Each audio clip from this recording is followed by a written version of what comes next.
खबरों से जुड़े रहने के लिए सब्सक्राइब करें और बेल आइकन दबाएं।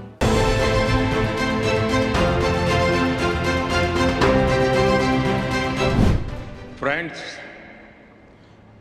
आज मैं आपके बीच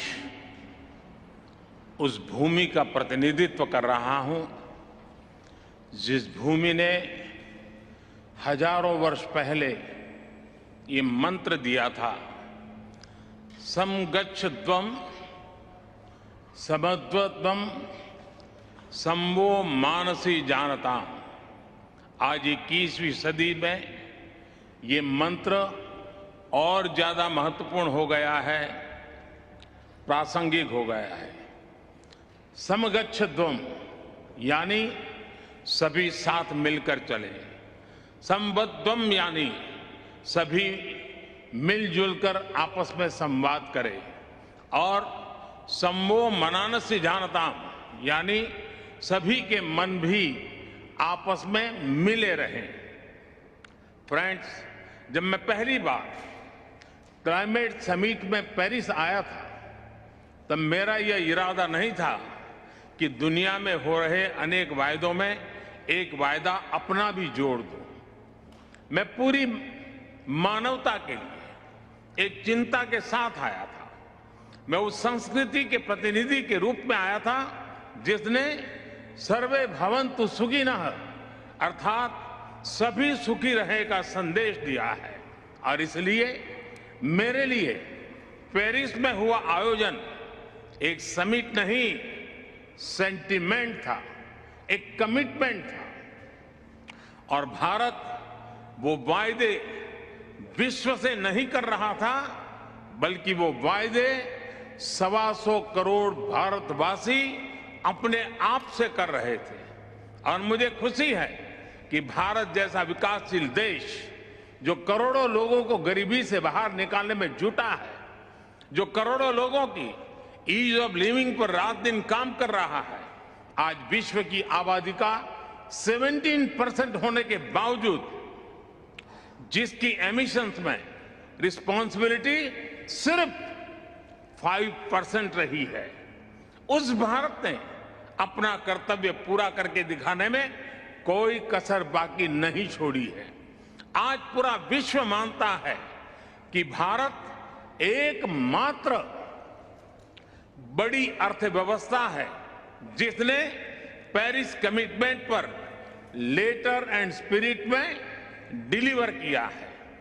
हम संकल्पबद्ध होकर हर संभव एफर्ट्स कर रहे हैं, परिश्रम कर रहे हैं और परिणाम लाकर दिखा रहे हैं।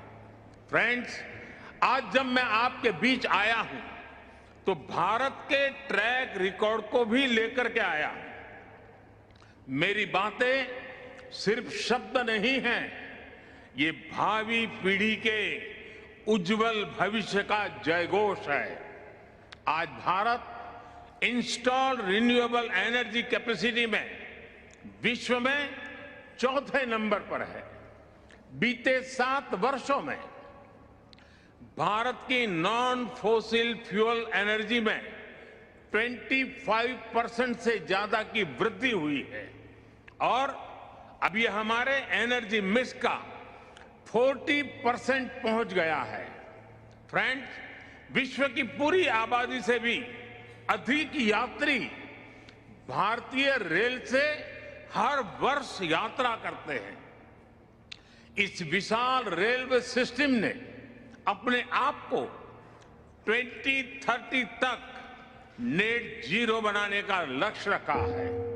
अकेली इस पहल से सालाना 60 मिलियन टन एमिशन की कमी होगी। इसी प्रकार हमारे विशाल एलईडी बल्ब अभियान से सालाना 40 मिलियन टन एमिशन कम हो रहा है। आज भारत दृढ़ इच्छा शक्ति के साथ ऐसे कई सारे इनिशिएटिव्स पर तेजी से काम कर रहा है। इसके साथ ही भारत ने अंतर्राष्ट्रीय स्तर पर दुनिया का सहयोग करने के लिए इंस्टीट्यूशनल सॉल्यूशन भी दिए हैं। सोलर पावर में एक क्रांतिकारी कदम के रूप में हमने इंटरनेशनल सोलर अलायंस की पहल की। क्लाइमेट एडप्शन के लिए हमने coalition for disaster resilient infrastructure का निर्माण किया है। ये करोड़ों जिंदगियों को बचाने के लिए एक संवेदनशील और महत्वपूर्ण पहल है। फ्रेंड्स, मैं एक और महत्वपूर्ण विषय पर आप सभी का ध्यान केंद्रित करना चाहता हूं। आज विश्व मान रहा है कि क्लाइमेट चेंज में लाइफस्टाइल की एक बहुत बड़ी भूमिका है। मैं आज आपके सामने एक वन वर्ड मूवमेंट का प्रस्ताव रखता हूं। वन वर्ड एक शब्द क्लाइमेट के संदर्भ में वन वर्ल्ड एक विश्व का मूल आधार बन सकता है, अधिष्ठान बन सकता है। ये एक शब्द है लाइफ, LIFE, यानी लाइफस्टाइल फॉर एनवायरमेंट। आज जरूरत है कि हम सभी लोग एक साथ आकर कलेक्टिव पार्टिसिपेशन के साथ लाइफस्टाइल फॉर एनवायरमेंट यानी लाइफ को एक अभियान की तरह आगे बढ़ाएं। ये एनवायरमेंटल कॉन्शियस लाइफस्टाइल का एक मास मूवमेंट बन सकता है। आज आवश्यकता है माइंडलेस और डिस्ट्रक्टिव कंजम्पशन के बजाय माइंडफुल और डेलिबरेट यूटिलाइजेशन की।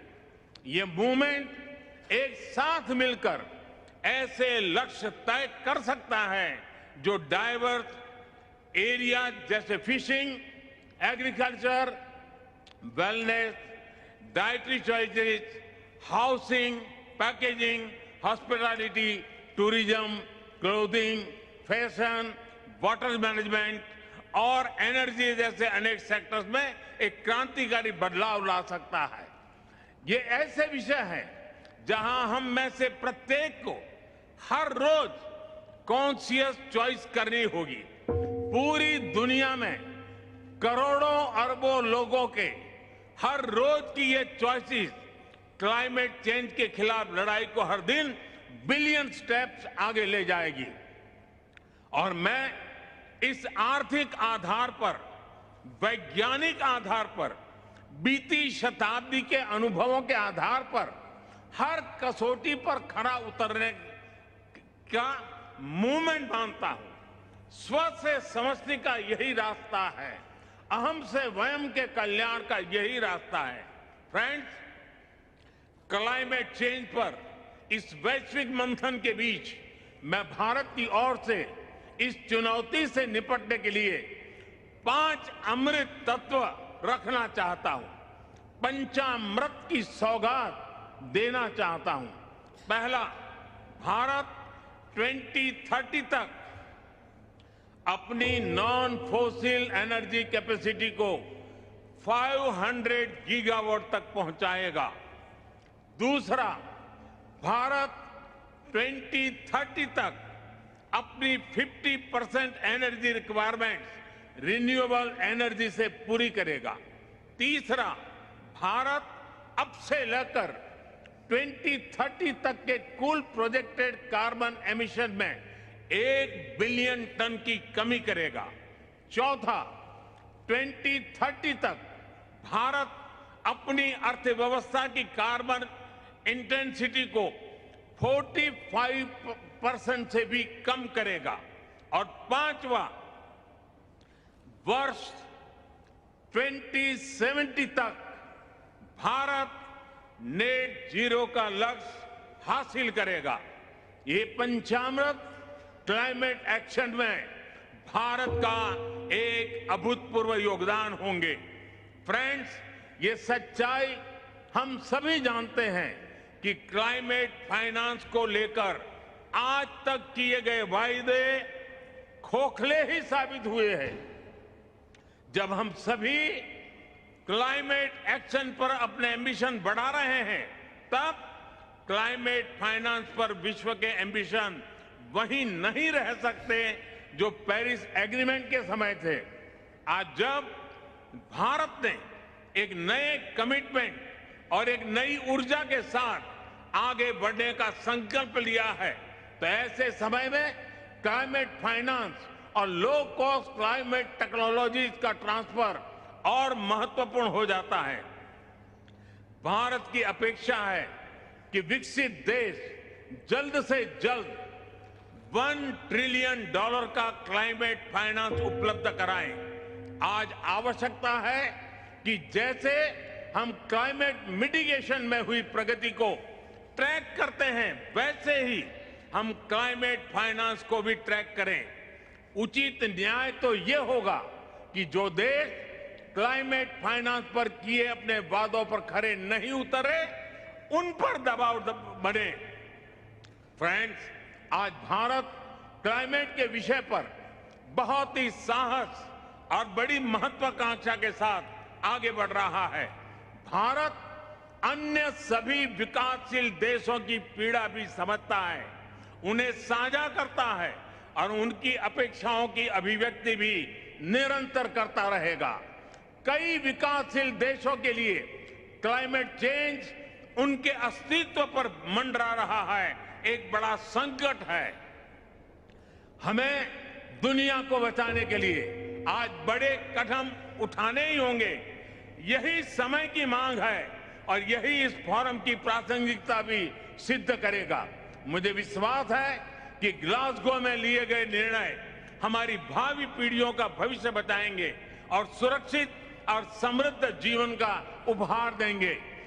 अध्यक्ष जी, मैंने समय अधिक लिया, आपसे मैं क्षमा चाहता हूं, लेकिन विकासशील देशों की आवाज उठाना ये मैं अपना कर्तव्य मानता हूं, इसलिए मैंने उस पर भी बल दिया है। मैं फिर एक बार आपका बहुत बहुत धन्यवाद करता हूं।